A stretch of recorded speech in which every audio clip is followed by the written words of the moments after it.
every time I tell someone to eat at maintenance calories, they always ask the question back, are you sure? Should I really be eating at maintenance? I think because you don't understand how fat loss can happen at maintenance, but it can. So this video, I want to kind of explain how, and then also why you can't just rely on a maintenance calorie calculator to determine your maintenance calorie needs.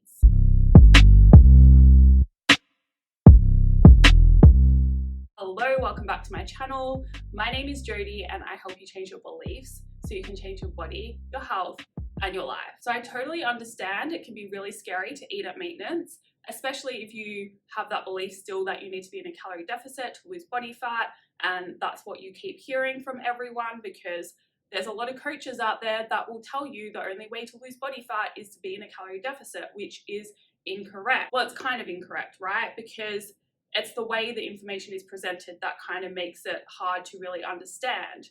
And then it can make you confused when someone like me comes along and is like, you need to eat at maintenance to lose body fat if you're skinny fat.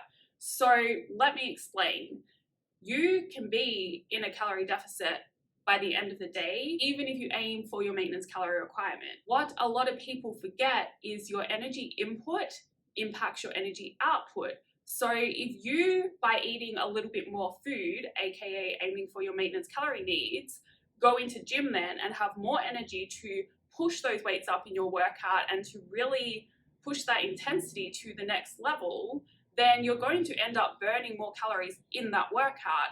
And then you have to remember, it's not just in the workout, it's what's happening afterwards in terms of your body requiring more energy to build muscle tissue. And then also another big thing people forget is your non-exercise activity thermogenesis. If you are eating more food, if you're eating around maintenance, your non-exercise activity thermogenesis, or your NEAT, is most likely going to increase, which is another mechanism to help you burn energy. So you might think that, oh my goodness, I'm eating more food, this is going to stop me losing fat, but it actually doesn't, because if you're actually using more energy, then you can end up in a calorie deficit and you can burn body fat.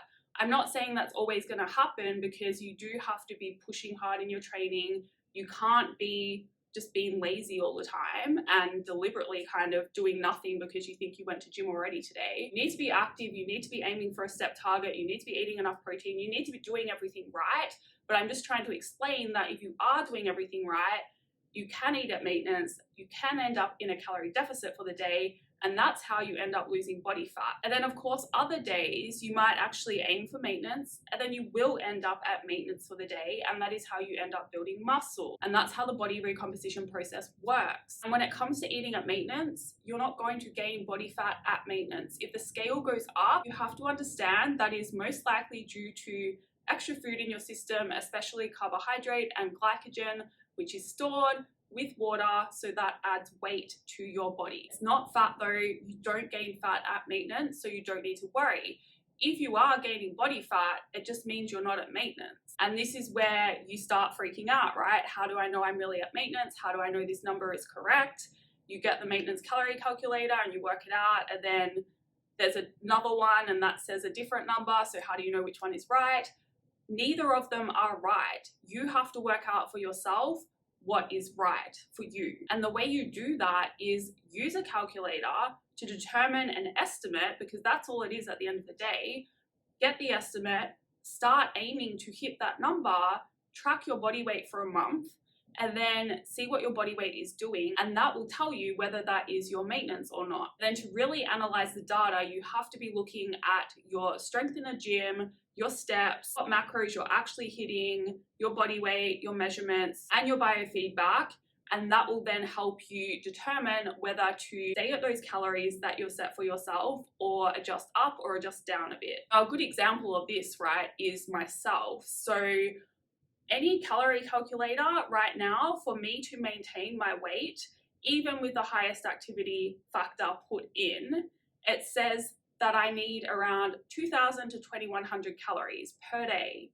I am losing weight on 2,500 calories a day at the moment. That means my maintenance is way higher than what these calorie calculators spit out for me. It actually always has been. Every time I've worked out my calorie needs, I always end up having to add more to help me either maintain my weight or gain weight, because that's usually my goal. It's what I started off doing anyway. I went through body recomposition myself, then I went into a build, and then I knew what my calorie needs were to go into a cut because I had been tracking my data for so long. Anyway, so please don't be scared to aim for a target, track there for a while, see what progress you make, see where you end up, and just know it's very likely you're going to have to adjust that target at some point, because also your maintenance calorie needs change, and especially as you go through the body recomposition journey, it's very likely for most of you they're going to change as well. Remember, when it comes to the human body, it's dynamic, it's always fluctuating and changing, and you have to learn to flow with that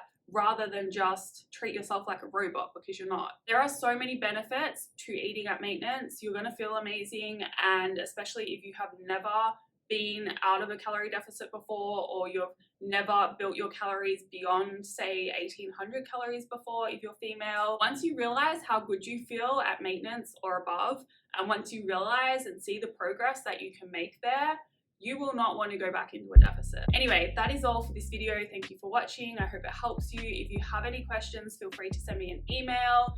If you liked it, please like it. If you'd like to see more, please subscribe. And if that's the case, I will see you in the next video.